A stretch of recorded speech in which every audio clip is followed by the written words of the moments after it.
Hey, how's it going, everybody, and welcome back into the SFS channel. My name is Gavin, and today we're going to be talking through my top 20 fantasy football running backs for the 2020 season. This is part 2 of a 2-part video series that I've posted here. Part 1 is going to be running backs number 1 through 10. That's going to be on the channel. I'll link that in the cards and in the description of today's video, so go check that out if you haven't done so already. In this video, we'll be focusing on RBs 11 through 20. It's just too long. I mean, your ears will start bleeding if you listen to me talk for that much time straight, so I figured I'd break this up into 2 separate videos for you guys. But again, you can check that out on the channel. Also, big announcement, you guys, go sign up for SFS Weekly. It's going to be my email service here on the SFS channel where I'll have unique opportunities, free exclusive content once per week. I'm not going to spam you guys. Go sign up for that. I'm going to be launching my first Underdog private SFS leagues in that email for this week. It's going to come out probably late this weekend. And remember, if you go on to Underdog Fantasy, sign up and use promo code SFS when you deposit $10 or more. They're going to get you hooked up with double your money up to $100. So if you put in up to $100, they're going to give you another $100 on top of that for free. And you're going to get yourself set up with the SFS draft guide on sizzlefantasy.com, absolutely free for signing up. And again, you're going to be able to play some best ball season-long leagues with me for the 2022 fantasy football season. Again, the invite and the links to those leagues will be in SFS Weekly later on this weekend, so go sign up for that. It's free. Again, as always, all this stuff can be found in the description of today's video. Go check that stuff out, join some leagues with me, see if you can beat me this season, and let's dive into today's video. Alright, here we go, you guys. Remember to use promo code SFS on Underdog Fantasy. They're the best in the game right now for creating realistic and dependable ADP. And let's get you guys in some leagues with me this year. Let's compete against each other. Let's have a great time. And of course, get you guys some free draft guides and in-season lineup advice for the entire 2022 year as well. So Aaron Jones is my number 11 running back for this fantasy football season. Again, remember, in the cards of today's video are the first 10 running backs on my season-long rankings for this year. But again, we're starting through 11 through 20 in today's episode. Aaron Jones is that number 11 player. His ADP on Underdog Best Ball formats right now is 18.4 overall, so you're talking about in a 12-team format, basically the dead middle of the second round. Now, I think Aaron Jones has a really good chance to be an RB1 this season, despite the fact and the concern that some fantasy players have with A.J. Dillon this season.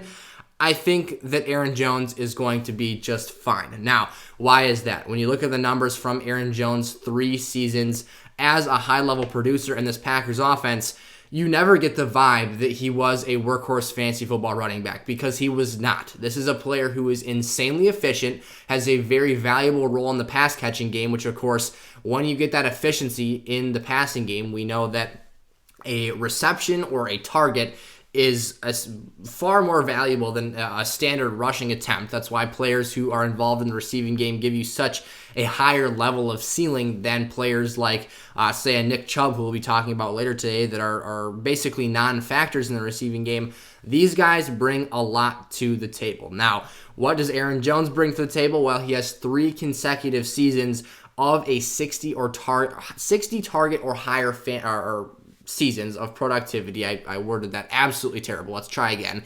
Aaron Jones, since 2019, you've got 19, 20, and 2021 as 3 consecutive years where he's had 60 or more targets in the Packers offense, which is a very good marker to be at. It's not necessarily the top of the top in terms of levels of production in the receiving game, but that's a very healthy marker to be at. Additionally, he has never been higher than 15th overall in terms of team snap share that he's accumulated in this Packers offense. So there's always been somebody else, whether that be A.J. Dillon or Jamal Williams, prior to A.J. Dillon's emergence into this offense in the 2021 year. Jamal Williams was seeing a healthy snap share while Aaron Jones was putting up RB2 overall numbers in the 2019 season, while he was doing his RB6 numbers in the 2020 season. There has always been another significantly involved running back in this situation, and it's been Aaron Jones' efficiency, and again, those consecutive 60-plus target seasons. And the final factor we'll get into here, the touchdown production, where in the previous 4 seasons straight, he's had 9 or more total touchdowns. And if you take the last 3 seasons and cut out that 2018 year, he's had double-digit touchdowns, rushing and receiving combined in the previous 3 straight seasons. So you're getting a guy in a high-level producing offense with Aaron Rodgers obviously leading the pack. You're going to have a lot of opportunities for red zone touches. You're going to have a lot of opportunities to get into scoring territory and just be able to make plays. Obviously, one of the reasons as well that those 60 targets are so valuable for Aaron Jones is because they're catchable targets. These are targets that you're able to actually make something happen with instead of having to totally disrupt your path on your route to go out of your way and catch the football or having an uncatchable pass go over your head. Obviously, Aaron Rodgers is one of the best players in the National Football League at threading the needle, and Aaron Jones is able to do a lot after the catch. So we also know how Aaron Jones has had a significant spike in his opportunities in the receiving game per game without Davante Adams, and I think that this Packers offense is going to have to rely and lean on Aaron Jones and A.J. Dillon collectively to pick up a lot of the slack left from those 169 targets and 30% target share that headed Davante Adams' way this past season, and obviously how intricate he's been to this team the previous few years as well. So I think that there will be a lot of work on the table for Aaron Jones to eat up this season. It's going to be a matter of obviously staying healthy, scoring touchdowns continually like he's been doing for the previous 4 seasons, and then, again, maintaining that receiving work. Yes, A.J. Dillon is a capable and competent receiver. He's going to see work in that area of the field as well, but I think Aaron Jones is going to be able to provide a lot in that department of fantasy football production. Javonte Williams is my RB12 for this season, so these are kind of the last 2 RB1s, if you will. You've got that top 12 group, which is RB1 territory. Javonte does crack that group for me. His ADP right now is the 27.1 overall pick. So you're talking about a guy in best ball who is falling out of the 2nd round, kind of entering into that 3rd round tier here. And I think the simple explanation for this is simply the ceiling. I think that a lot of players are starting to fade the upside that Javonte Williams can give you on a week-to-week basis. I would definitely have him in my RB1 overall conversation had Melvin Gordon not re-signed, because obviously factors of Russell Wilson coming to this team, the offense's ceiling obviously being elevated a significant amount, and for that matter, the floor as well raising up a significant amount with Drew Lock or Teddy Bridgewater as your quarterback.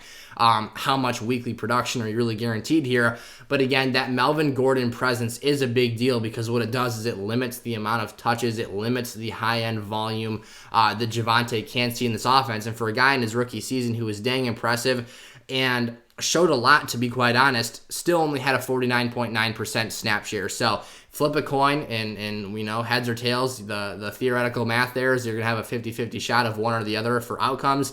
That's basically what happened for Javonte Williams' presence on the football field. And obviously Melvin Gordon missed a couple games as well, and Javonte totally thrived and totally crushed.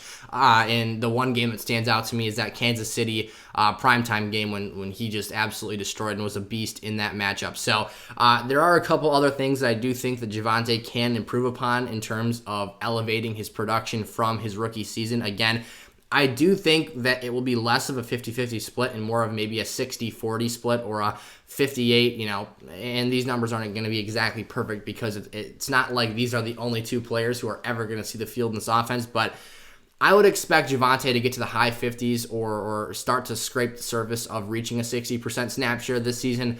I just expect them to hand the reins over a little bit more as Melvin Gordon is an aging running back and obviously closer and closer, and he actually might be surpassing that age 30 marker this season. But nonetheless, only 7 total touchdowns for Javonte in 2021. Again, with the offense's ability to increase its production or productivity level as a whole, the Broncos will just score more points this season. They've been one of the bottom tier NFL teams in terms of points per game scored. And this has nothing to do with fantasy points. We're talking like literally how many touchdowns, field goals, extra points is your team producing per week. And even compared to the Seattle Seahawks the last 3 seasons, despite the fact that they've been kind of trending in the wrong direction, Seattle has, I believe, over or just about a touchdown in terms of points per game scored and more per game than Denver does as of late. I referenced that number more in depth in a previous episode, so I should definitely go back and look at those numbers again. But the point being here is that Denver will score more points in 2022 than they did in 2021, or than they have even the last 3 years, like I was just talking about that collective data there. So I expect the opportunities for red zone and goal line touches to increase. I expect, again, the offensive productivity to increase. Javonte is going to get valuable touches or more frequent and valuable touches in this offense than he was previously. And I think that for a guy who was number 6 in yards created last season, this is a stat I absolutely loved here. Number 6 in yards created, that means that after the first tackle attempt was attempted and missed, how many yards did he create?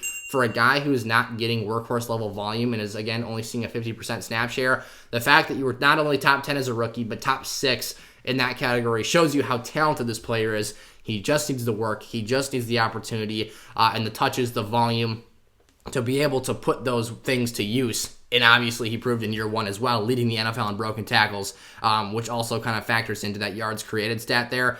He's going to get the job done. So one last thing I wanted to reference is that the Broncos were 13th in 2021 in terms of team run plays per game. They ran 26.8 rushing plays per game.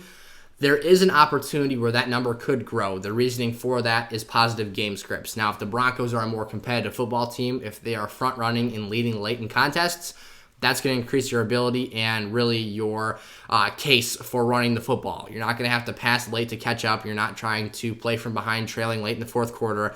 You're going to have the luxury of maybe even getting closer to 30, low 30s for that rushing attempts per game category. And the fact that Russell Wilson thrives in a super balanced offense as well. So a lot of things to like about Javonte Williams here as we move into the 2022 season.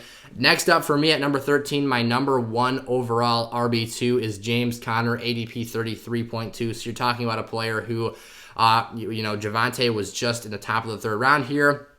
Now with James Conner, you're talking about a middle to late 3rd round pick. Now, I love how the situation evolved in Arizona in favor of James Conner late and down the stretch last season. It was something that, unfortunately, I did not predict. I thought that, he was kind of towards the end of his shelf life as a lead back once he left Pittsburgh and really fizzled out hard there. And Chase Edmonds looked like a fantastic receiving threat in that backfield early on in the season, but as he got injured, as the Cardinals put James Conner on the field more and more, as he proved himself as a valuable pass catcher, obviously his size and frame is highly valuable to this football team in the red zone as well. He was the clear-cut guy. I mean, this is a clear workhorse level build in terms of his size. Now, he's not the most explosive player in the world, but again, the things he flashed in the receiving department down the stretch last season, I think totally gave the Arizona Cardinals confidence and assurance that they can move on, let Chase Edmonds walk, become a Miami Dolphin. And now it's James Conner or bust here. I mean, you've got a situation where you're going to get the clear-cut number 1 RB for this team, the guy who should see a very healthy dosage of the pass-catching workload. He had 39 targets a season ago, but Chase Edmonds frees up 53 more in this backfield. They did bring in Darrell Williams, who's also a very good receiving back. But for the most part, I expect them to keep James Conner on the field for a large portion of games. He had 14 freaking goal line carries last year, which is insane. Now, Jonathan Taylor, for reference, was the RB1 last season and number 1 in red zone touches with 92 overall, but he had 20 carries on the goal line. So both of those numbers are super, super high, respectively. And then you've got, obviously, with that many goal line carries, your touchdown conversion rate is going to be super high. So on 7.5% of his touches, James Conner racked up and accumulated his 18 total TDs on the year. So that is something that, again, that was ranked 3rd in the National Football League for total touches. And again, that efficiency at which he scored, the rate at which he scored touchdowns was absurd. It is 1,000% realistic to expect that number to come down, but what I do expect is his work in the receiving game to increase this year from 2021. He's going to be cut loose to be the top running back in this offense from day 1 this season, as opposed to having to earn and win that job from another player. And you're still in an offense with Kyler Murray that I expect to be highly productive if he's healthy, and hopefully he doesn't fade down the stretch of the season again like he has the previous 2 years. But again, clear workhorse. He's going to get those goal line carries. I expect his receiving utility to go up. And even if the touchdown number dips, he's still the build of player that, again, is going to clearly get those goal line working opportunities and should still see double digits, although I expect it to be lower double digits than getting closer to that 20 touchdown barrier there. That leaves us for Nick Chubb here at the number 14 pick. 25.8 is his best ball ADP right now. I'm going to be up front with this. He's my 14th ranked RB right now, but he's probably going to finish as a low-end RB1, meaning he probably will crack the top 12 as long as he stays healthy. He's just a very good player. He was number 10 last year in fantasy points per game. Now, the reason he's lower in my rankings is because the upside is lower. As I mentioned earlier, he doesn't bring that receiving value to the table. Only had 20 receptions a season ago. And really what his value and where his production comes from is elite efficiency in the rushing department. Now, instead of, again, because we talked about when you get a target, when you get a reception, especially in those PPR leagues, you are racking up fantasy points way faster. You're getting the football out in space and having a longer distance before you're touched by a defender. And again, just getting that free point or half point per catch is such a big deal over the course of a season if you're getting a high volume of those opportunities. But again, Nick Chubb's not that guy. And we talked about some concerns with Javonte Williams, kind of that coin flip, as I mentioned and referenced, in terms of his snap count percentage. You've only got a 51.7 snap count share percentage for Nick Chubb here in this Browns offense. So he is also not someone that's seeing the field a ton.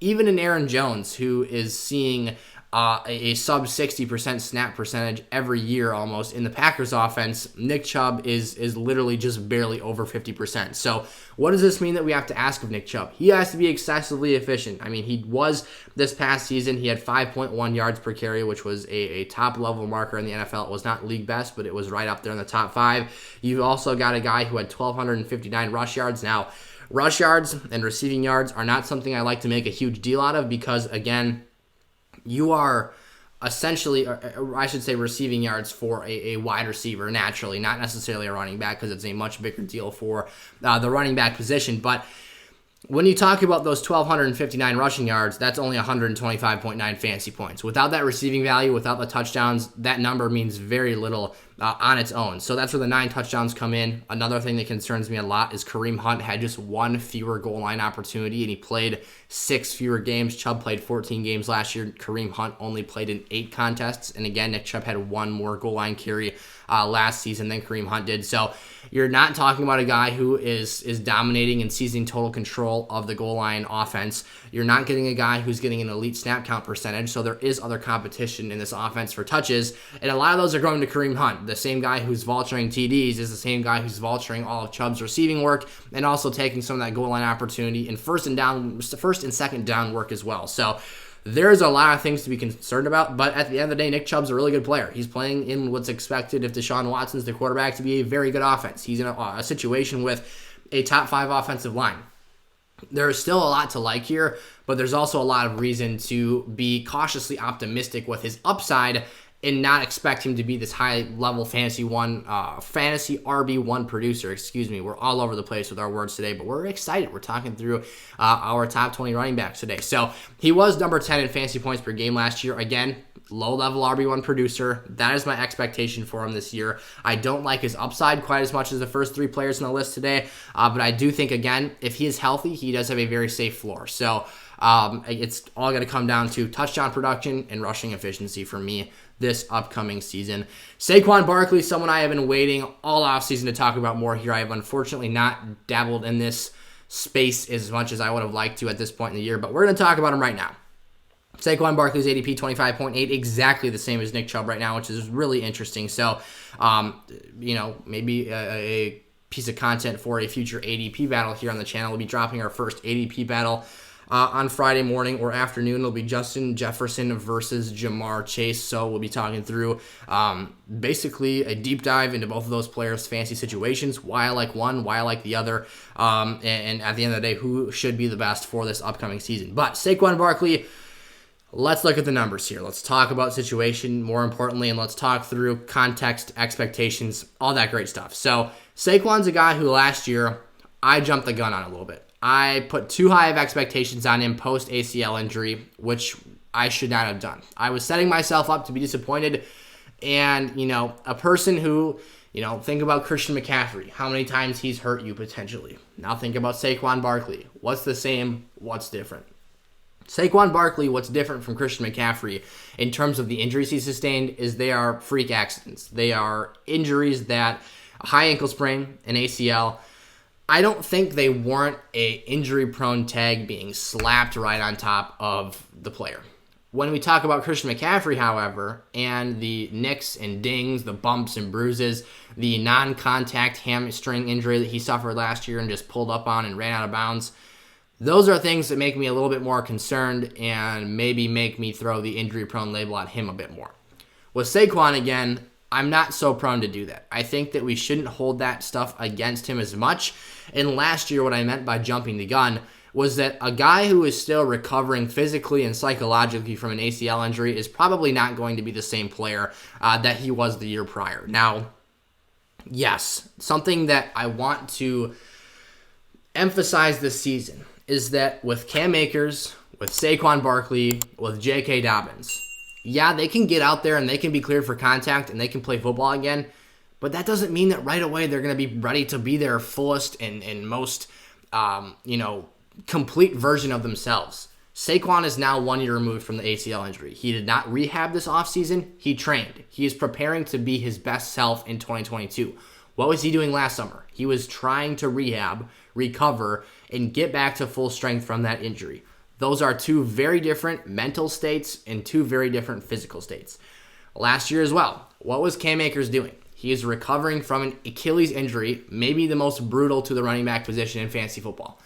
He is still actively rehabbing and recovering that injury. We'll talk about him in a second later today and dive more into that. J.K. Dobbins, someone I'm not going to jump the gun on this season because I'm a little bit cautious about how that year one ACL rehab for a guy who is kind of in a Nick Chubb level situation. I don't expect him to catch a bunch of passes. He's got other guys eating at his carries, and he's going to have an expectation by fantasy owners to be a dang efficient player.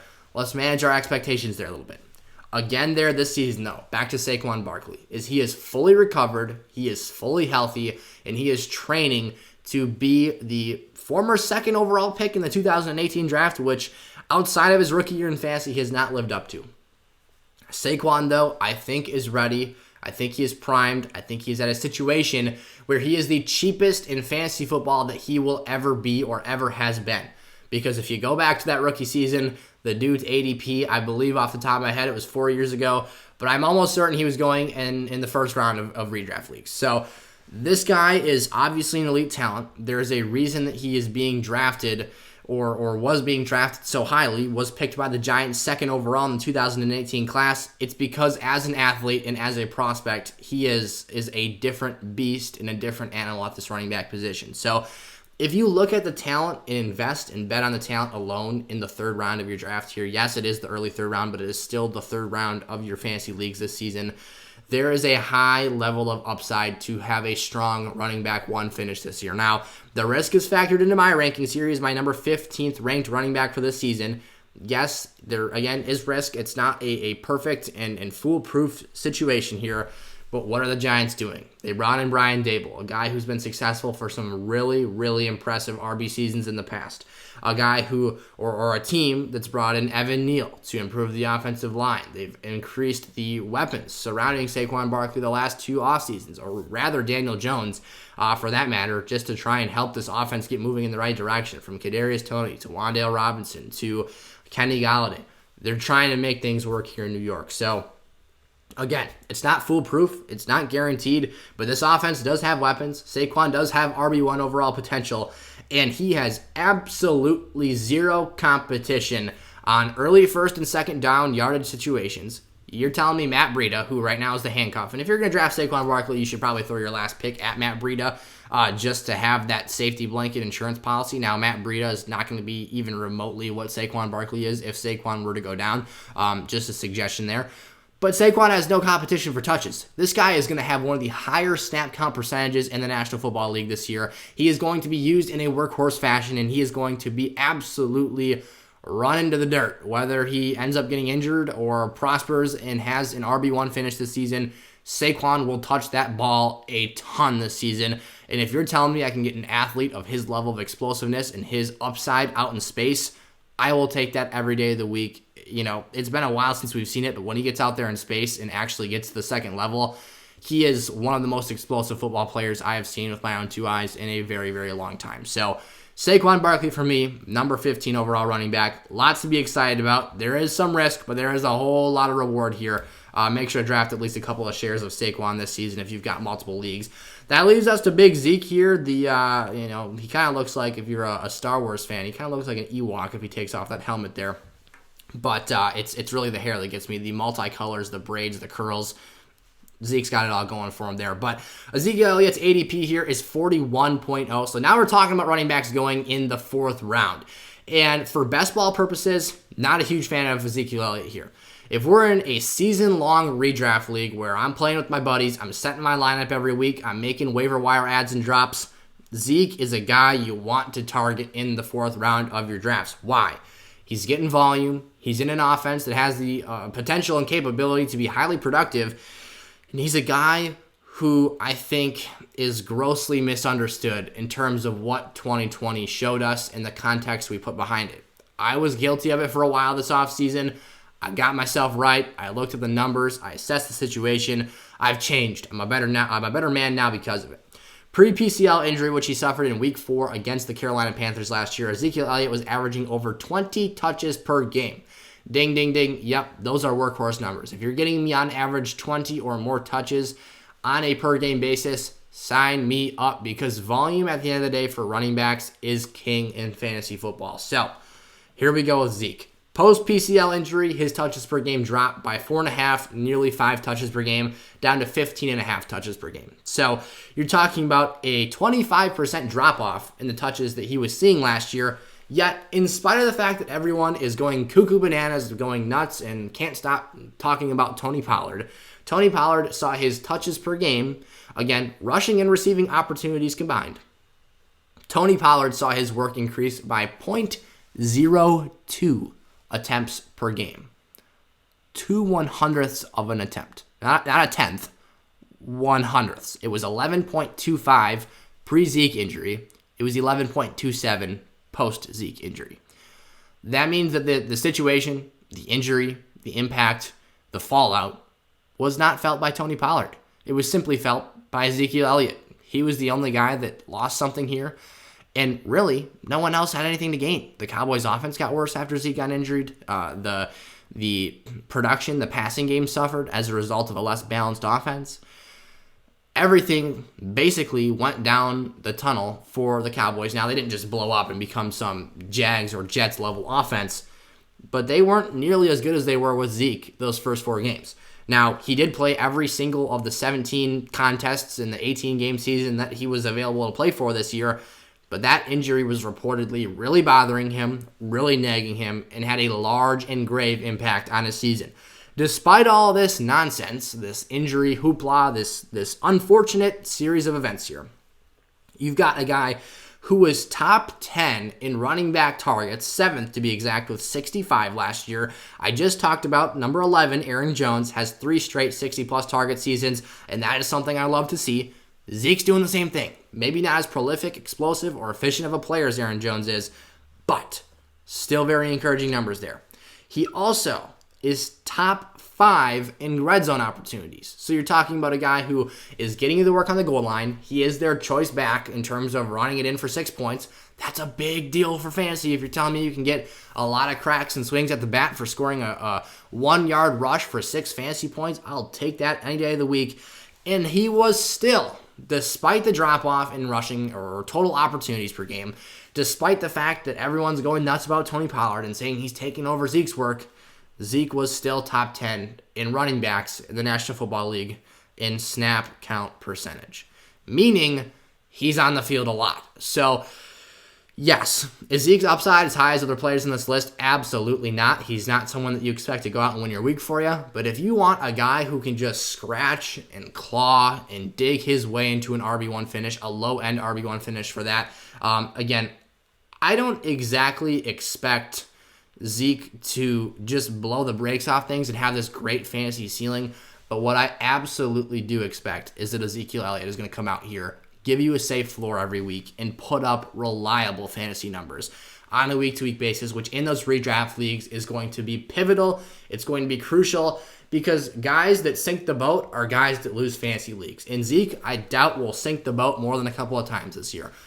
Everyone's going to sink the boat. Jonathan Taylor dang near sunk the boat for me in the fantasy playoffs last year. RB1 overall finish. I mean, I'm literally not joking. I won the league, thank God, but I started Jonathan Taylor and the New England Patriots defense as the number 1 seed in the league.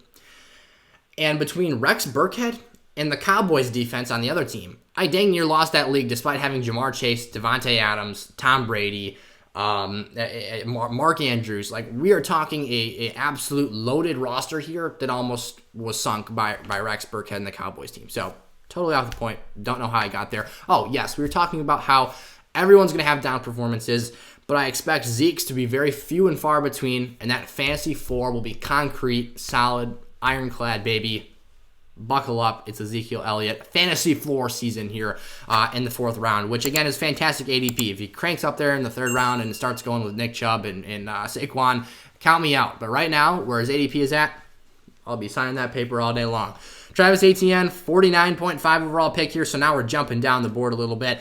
I love the situation. I love the player. I love the fantasy skill set. What do you get here? You get a pass-catching running back who I think is very reminiscent to me of Alvin Kamara in a situation tied to his former college football quarterback, Trevor Lawrence, a guy who should have chemistry with him, is going to act as the safety blanket. And guess what? Trevor Lawrence was number 1 in the National Football League in his rookie season with check down passes. That sounds great for Travis Etienne to me. Also, Doug Peterson is a guy who has over 4 opportunities in the passing game per game for his lead running back in his offense. Between his 8 years as an offensive coordinator or head coach, that has been the situation. In those same 8 years, 6 of those 8 seasons, his team has had, or his lead running back has been top 16 in rushing attempts in the NFL. So there's volume here for Travis Etienne. I expect him to be the lead running back early and often. Why? Because James Robinson had a late season Achilles injury. Did you watch Cam Akers last season? A much more talented, much more explosive player try and come back from the same injury. Yes, his timetable and his turnaround for recovering and get back on the field and being cleared for contact, great, historic, super fast, totally get it. But he was zapped. He was not the same player. He was not able to be even relatively efficient. The guy was grossly inefficient. I love Cam Akers. I'm a huge fan. Last year, I wanted you to draft him in the late 1st round of your leagues. It didn't work out. I mean, obviously, it didn't work out. And if you drafted him late in the 1st round, that's a terrible decision because he blew out his Achilles. So, anyways, the point being here, Travis Etienne is going to get valuable opportunities, valuable touches. He's a talented player. He's a 1st-round draft pick for a reason. He's going to do damage in the receiving game. There's no more Urban Meyer to ruin your life and give you nightmares about using him as a wide receiver solely and only. So you're getting a guy who could potentially see some goal line work as well. He's not huge, so I don't expect him to be like tops in the National Football League in that category, but the opportunity is there if he is the lead running back for this football team. And even if he's not a workhorse, meaning he goes north of 20 rushing attempts or 20 opportunities per game to touch the football, there's a lot to like here with Travis Etienne, and I am all in on him in the 5th round this year. Boom, Cam Akers. Just talked about him here. So what is my Cam Akers strategy this year? If you watched an episode last week, I am not drafting Cam Akers. He was in my must-avoid players list for the draft. He's a 4th-round draft pick right now in Underdog Best Ball ADP.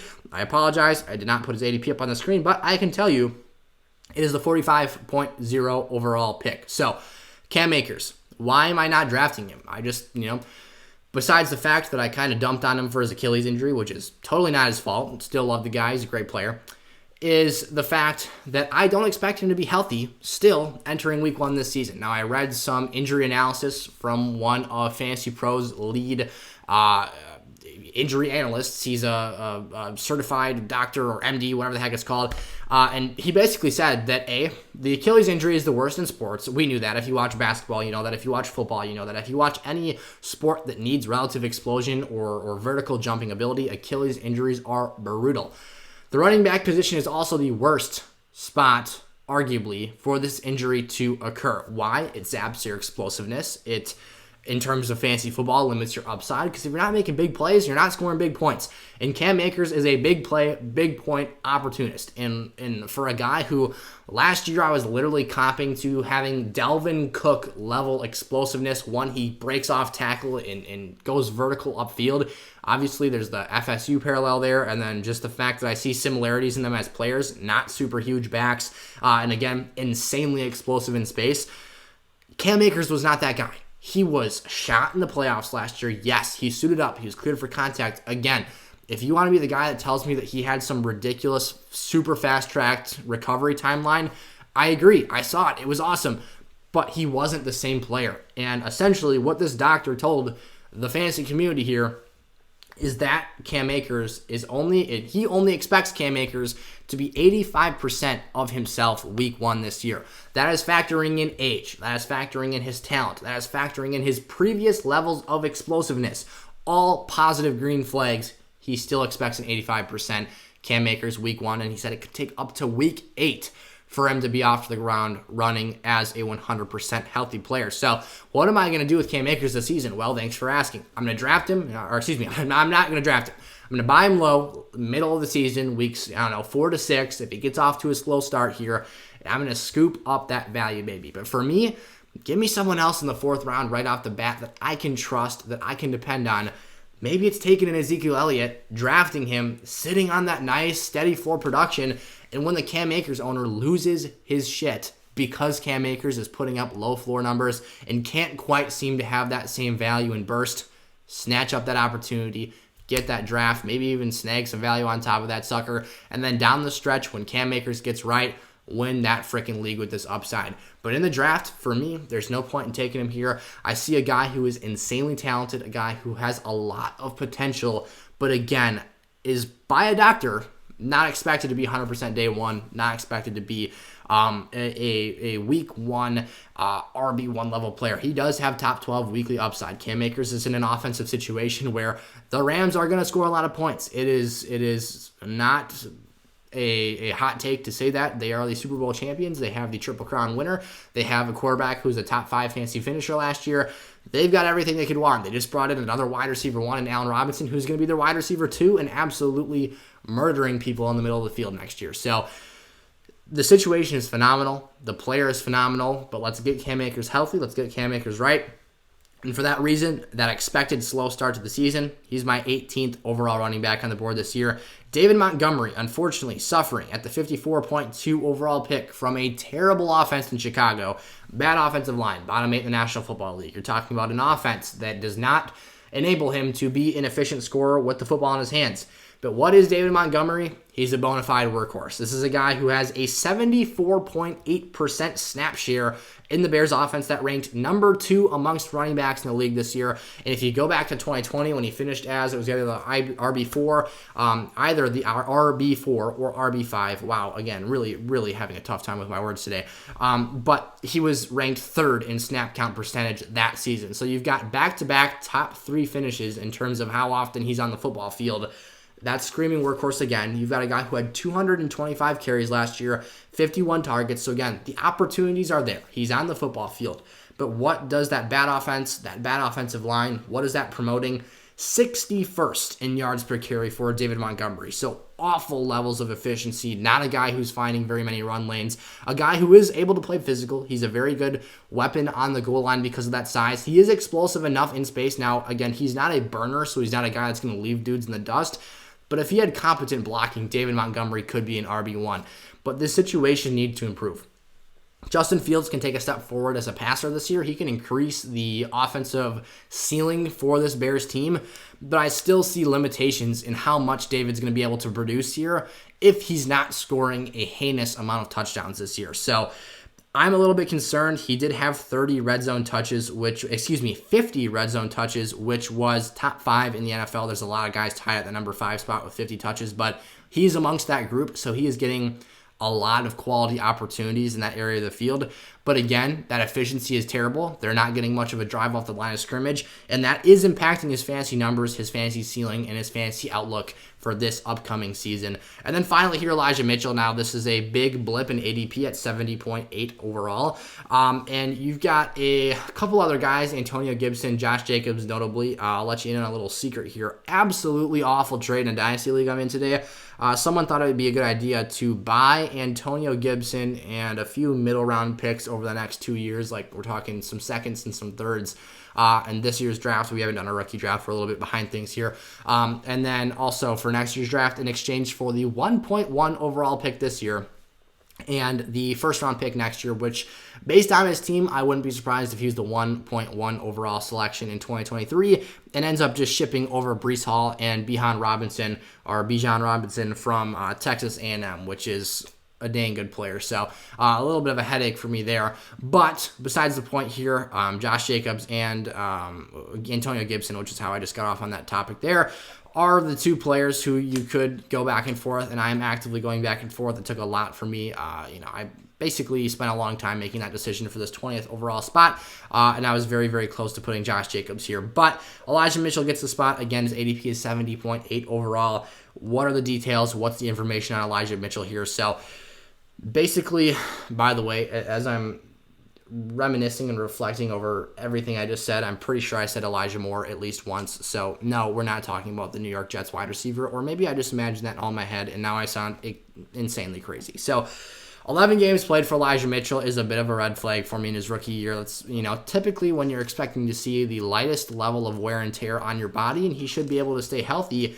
However, you're playing for Kyle Shanahan's very physical 49ers offense. So these guys are not shy to running backs into the ground and just using them up. And then once they can't run anymore, they find the next guy, snap their fingers, and he's off to the races, being productive in fantasy as well. But just being the lead back in this offense and in this situation is very attractive to me, despite the fact he only played 11 games, which again is scary because in this offense, you are more replaceable than honestly and arguably any other offense. They won't run a super detrimental committee style offense in their run game that hurts fantasy production until someone gets injured and a door opens up for someone else to produce. That's how we saw Raheem Mostert get his foot in the door and make himself a household name for a playoff run there where he had 200 plus yards and 4 touchdowns against the Packers in the NFC Championship.